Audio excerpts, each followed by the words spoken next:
Salam dəyərli izləyicilər, blok imtahanına hazırlaşan abituriyentlər. Bugün sizlər üçün piramida mövzusunu izah edəcəm və piramidaya dair maraqlı suallar işləyəcəyik. Piramidaya dair ən vacib əsas məqamları qeyd edəcəm.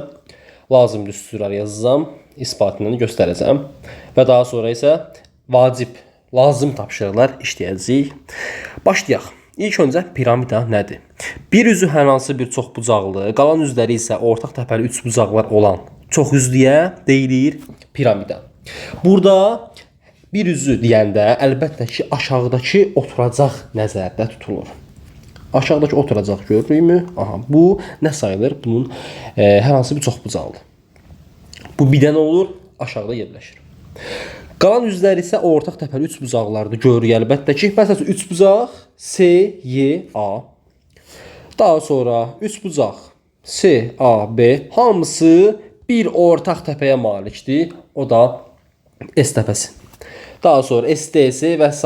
şəklində yazmaq olar bu formada.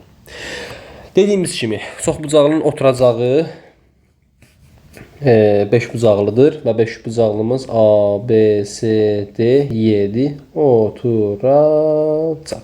Aha. Daha sonra piramidanın hündürlüyü. Piramidanın hündürlüyü dedikdə S təpəsindən çoxbucaqlıya çəkilmiş məsafə nəzərdə tutulacaq.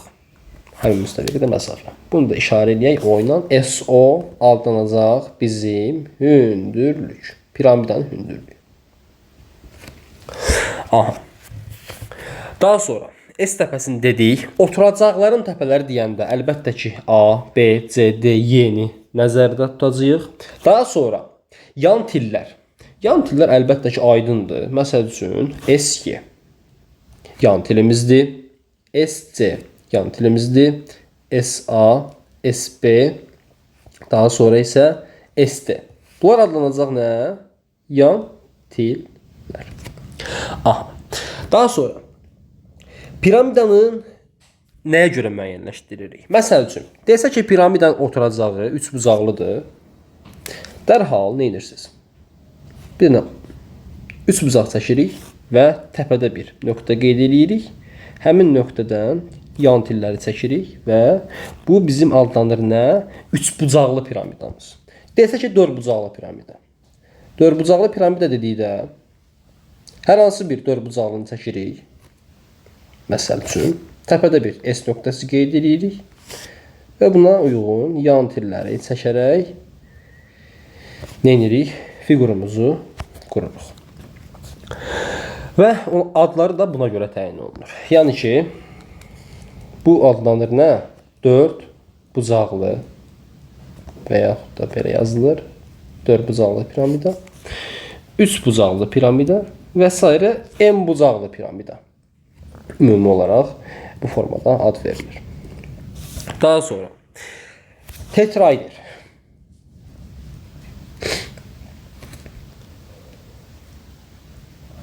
Tetraider nədir? Bütün üzləri bərabər tərəfli üçbucaq olan piramidaya tetraider deyəcəyik.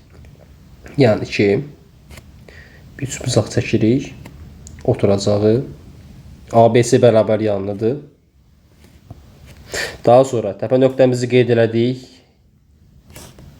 Yan tilləri çəkək. S-dən. Bütün üzləri, məsələn, tərəf A, yan tillər A. Bütün üzləri yan tillər.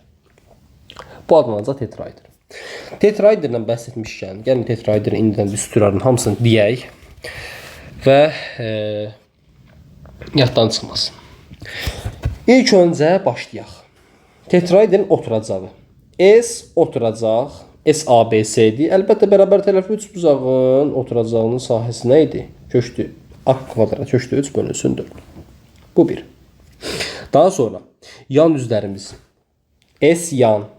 Yan üzlərimiz nə idi? Onlar da bərabər tərəfli üçbucaq idi. Yenidən bərabər tərəfli üçbucaq. A kvadrat köşdü 3 bölünsün 4. Neçə dənə yan tərəfimiz var idi? 3 dənə. Ona görə də tetraiderin yan tərəfi, daha doğrusu yan səthin sahəsi istədikdə 3 köşkdə 3 a kvadrat bölünsün 4 üstü vasitəsilə hesablaya bilərsiniz. Əlbəttə bunu əzbərləməyə ehtiyac yoxdur. Təbii olaraq əzbərləmirik. Çox asan şəkildə tapmaq mümkündür. Daha sonra piramidamızın həcmi qaldı. Ümumiyyətlə piramidanın həcmini hesablayanda piramida prizmanın 1/3 hissəsini təşkil etdiyindən bizim həcmimiz S oturacaq vurulsun H olacaq. H-dakı əlbəttə piramidanın hündürlüyüdür. Və oturacağımızın sahəsi nə idi? Oturacağımızın sahəsi a kvadrat köşkdə 3 bölünsün 4 idi. Bircə burada hündürlüyümüz qalıb. Hündürlüyümüzü tapmaq lazımdır. Hündürlüyümüzün tapılmasını az sonra göstərəcəm və biz bu düsturu tamamlayacağıq. Ondan qabaqsa davam edirik. Bu hərəki burada qalır. Bu formada. Deməli, daha sonra bizdə piramidada diagonal kəsiklərinin sayı var. Ən vacibi. Diagonal kəsikləri əlbəttə ki, indi göstərək diagonal kəsiyi nə olan bir şeydir. Diagonal kəsiyi üçbucaqlı piramidada olmur. Çünki üçbucağın piramidada, daha doğrusu üçbucağın ümumiyyətlə diagonal olmur deyə. Bunun piramidanın da diagonal kəsiyi olmayacaq. Baxaq beşbucaqlı piramidamıza. Beşbucaqlı piramidamızda YS bura nədir? Diagonaldır. YSC. Bu üçbucaqdan mən bir dənə müstəvi keçirirəm. Bu müstəvidən keçirəcəyim üçbucaq bunun diagonal kəsiyi adlanacaq. İstənilən formada. Məsələn A, SAC. Bu da nə sayılacaq? Diagonal kəsiyimiz. Aydın oldu mu? Bu formada. Yəni ki, diagonal kəsiyi.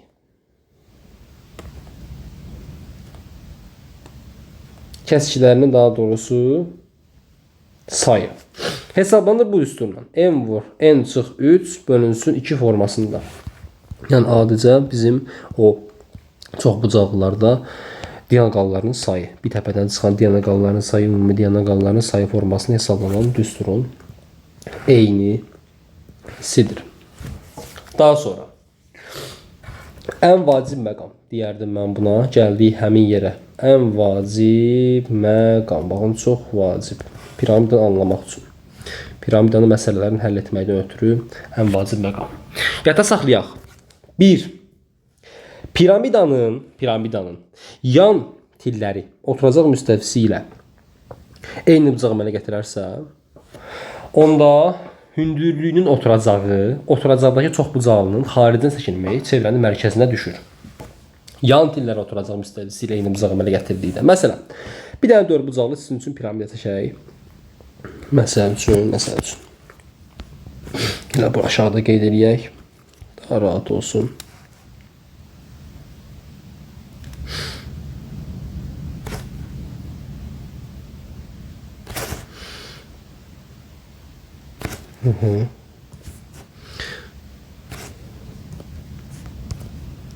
S təpəsi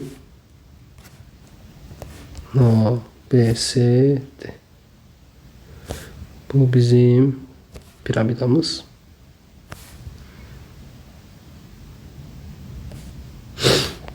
Deməli bu piramidamızda biz yan tillərin oturacaq müstəvisi ilə əmələ gətirdiyi bucaqlara baxacağıq. Yan tillər əlbəttə ki, məsələn, burada bir dənə diagonal çəkirəm və bu diagonalla yan tillər arasında bir alfa bucağı var. Həmçinin burada da bir alfa bucağı, həmçinin burada bir alfa bucağı əmələ gəlir. Burada da bir alfa bucağı əmələ gəlirsə, mən təpədən çəkəcəyim hündürlüyü gəlib düz üç bucağın mərkəzi, yəni daha doğrusu xaricdə çəkilmiş çevrənin mərkəzi ilə üst-üstə düşür. Və mən bura bir dənə xaricinə çevrə çəkmiş olsam, məsəl üçün təxmini şəkilin parallelogram forması çəkdiyimdən dolayı çevrə buna yerləşmir, amma standart çəksəz tam olaraq yerləşəcək. Buradan bura məsafə ki var. Mənim çevrəmi nə ifadə edəcək? Radiusunu ifadə edəcək. Və mən yan tilə, məsəl üçün yan tilə deyək A. Piramidanın hündürlüyünə H desək, burada dərhal hansı teorem ödənəcək? Əlbəttə ki, Pifaqor teoremi. Bu bir. Yan tillər oturacaq müstəvisi eyni bucaq əmələ gətirdikdə. Bu qayda ödənəcək. Mütləq dərəcədə. Bunu yadda saxlayırıq əzbər. 2. Hələ bunu demişkən, gəlin biz üçbucaqlı piramidamızda düsturumuzun ardını yazaq. Söz gəlmişkən. Məsələn, mən bura bir dənə mərkəzə hündürlük çəkdim. Mərkəz oturacaq deyən əlbəttə bu nəzərdə tuturam. Bu gəldi, çevrəmizin radiusuna üst-üstə düşdü. Bu bizim hündürlüyümüz h-ımız. Bura r-dir. Yəni burada r kvadrat üstə gəl h kvadrat bərabər nəyə? A-nın kvadratına. Bərabər tərəfli üçbucaqlıda biz xaricə çəkilmək çevrənin radius düsturun bilirik. Üstə gəl h kvadrat bərabər a kvadrat. Daha sonra isə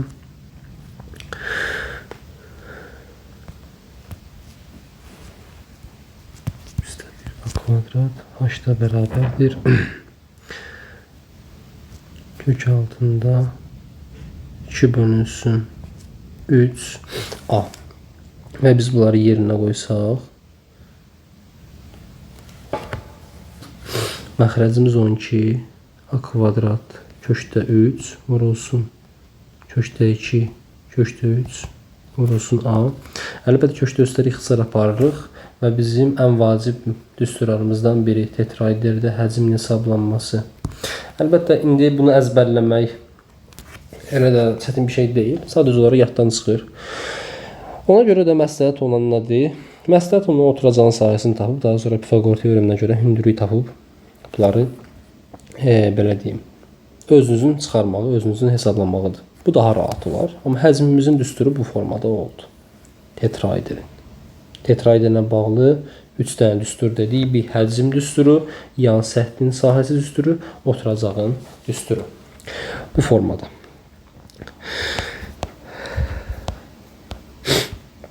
Daha sonra ikinci məqamımız piramidanın yan üzlərinin oturacaq müstəvisi ilə əmələ gətirdiyi bucaqdır ki, yan üzlər oturacaq müstəvisi ilə eyni bucaq əmələ gətirsə nə baş verəcək? Məsələn,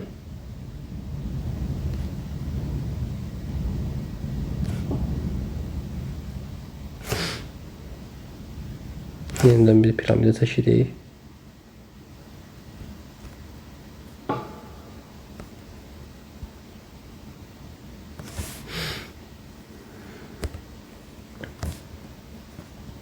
A, B, C-dir. Deməli, mən burada nə edirəm?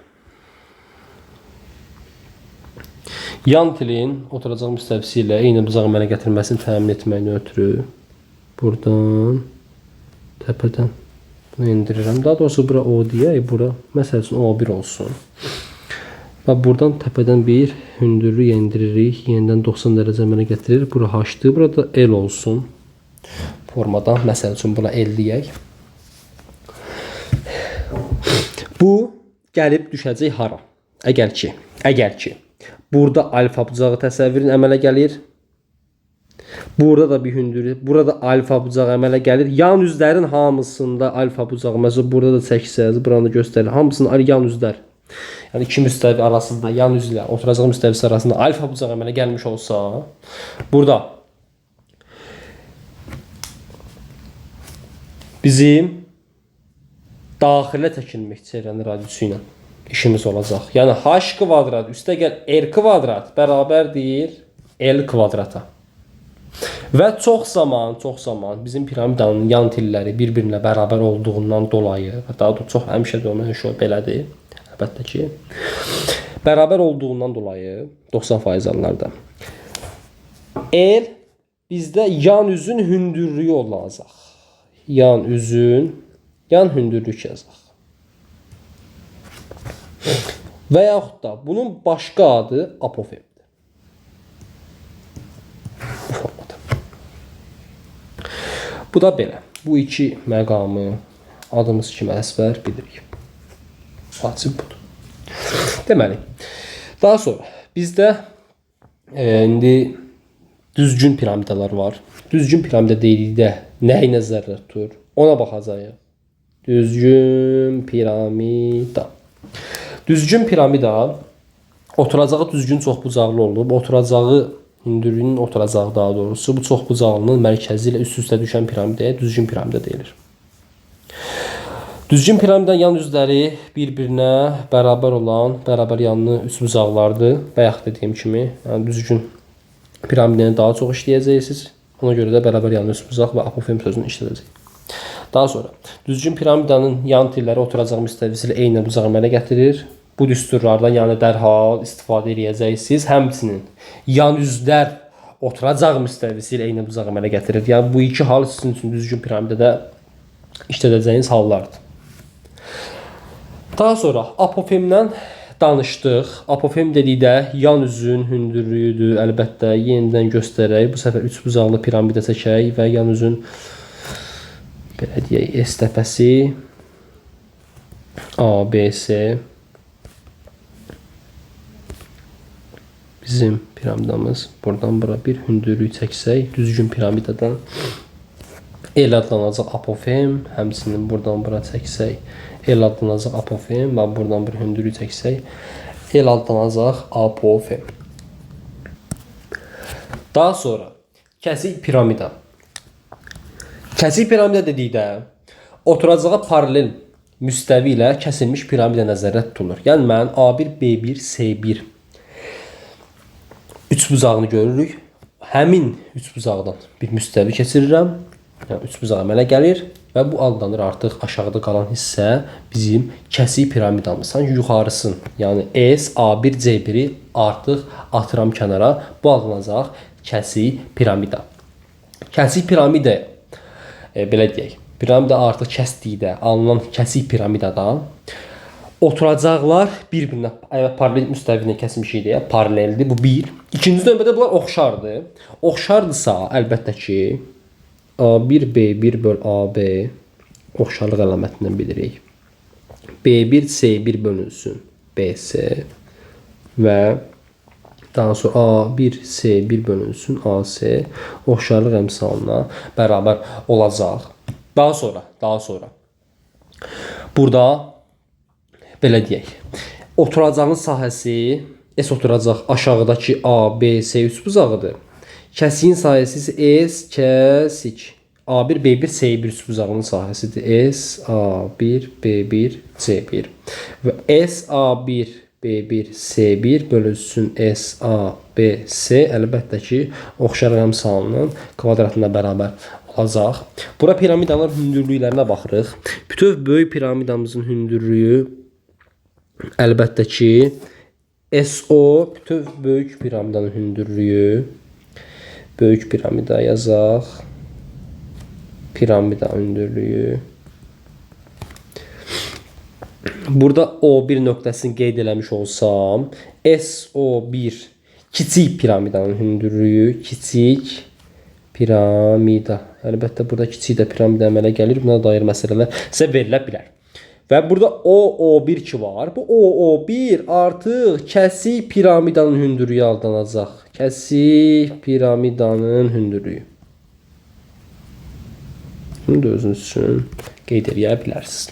Daha sonra kəsik piramida düzgün piramidanın hansısa bir hissəsi olduqda düzgün kəsik piramida adlanır. Daha sonra kəsirik düsturlarımıza. Tetraederin düsturunu demişik. Daha sonra digər piramidaların hündürlüklərinə, daha doğrusu düsturlarına baxaq. Birinci növbədə tam səthinin sahəsi S tam. Əlbəttə piramida istənilən bir dənə piramidaya baxaq. Məsələn, bu piramidada oturacağın sahəsi var. Bir də yan üzlərin sahəsi var. Deməli, S yan üstəgənisinin olacaq, S oturacaq. Oturacaq onsuz da çox bucaqlı olur. Onun sahəsini tapırsınız. Yan üzlərin sahəsini tapmaqdan ötürü də apofemi bilməlisiniz, yan tillər bilməlisiniz və yaxud oturacağı bilməlisiniz. Yaxşı. Düzgün piramidanın yan səthinin sahəsi hesablamaqdan ötürü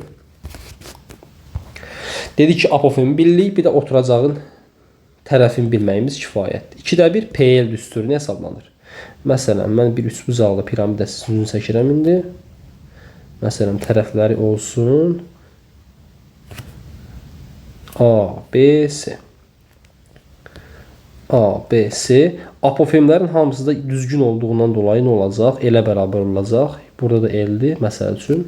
Onda nə olacaq? Əlbəttə ki, mən bir-bir hamısının sahəsini tapsam, 2/1 AL, 2/1 BL, 2/1 CL. Bunlar toplasam nə olacaq? P burada nə olacaq? Perimetr. Daha sonra kəsirik nəyə? Burada oturacaq, daha doğrusu apofemin oturacaq müstəvizi ilə əmələ gətirdiyi bir bucaq ki var. Məsələn, istənilən bir dənə piramida çəkək, fərq etmir.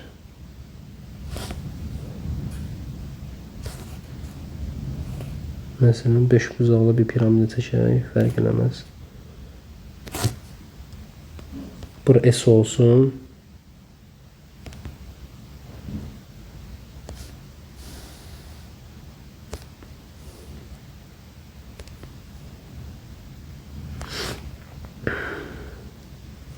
Burada əgər ki, apofemin bu heç alfa bucağıdır.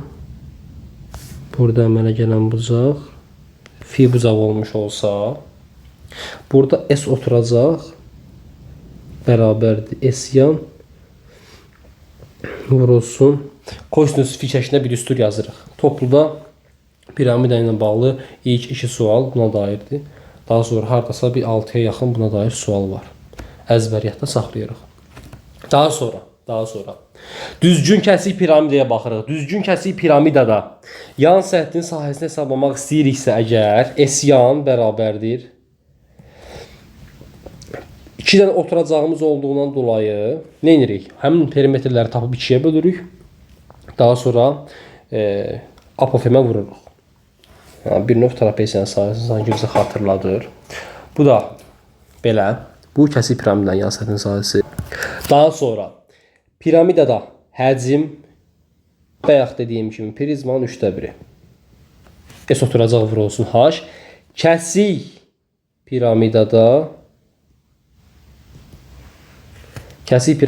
həcmin düsturu 3/1 vurulsun H. S1 üzərinə gəlsin kök altında S1 vurulsun S2 üstə gəlsin S2. Yəni bunu da tapmaqdan ötürü siz piramidanı kəsirsiniz, böyük piramidanın həcmindən, yuxarıdakı kiçik piramidanın həcmin çıxırsınız və artıq sizin piramidanızın həcmi, kəsik piramidanızın həcminin düsturu alınacaq.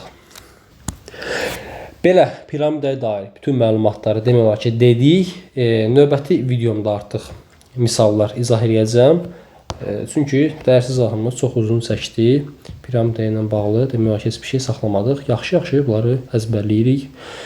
Belə, sağ olun. Gələn videolarda görüşənədək.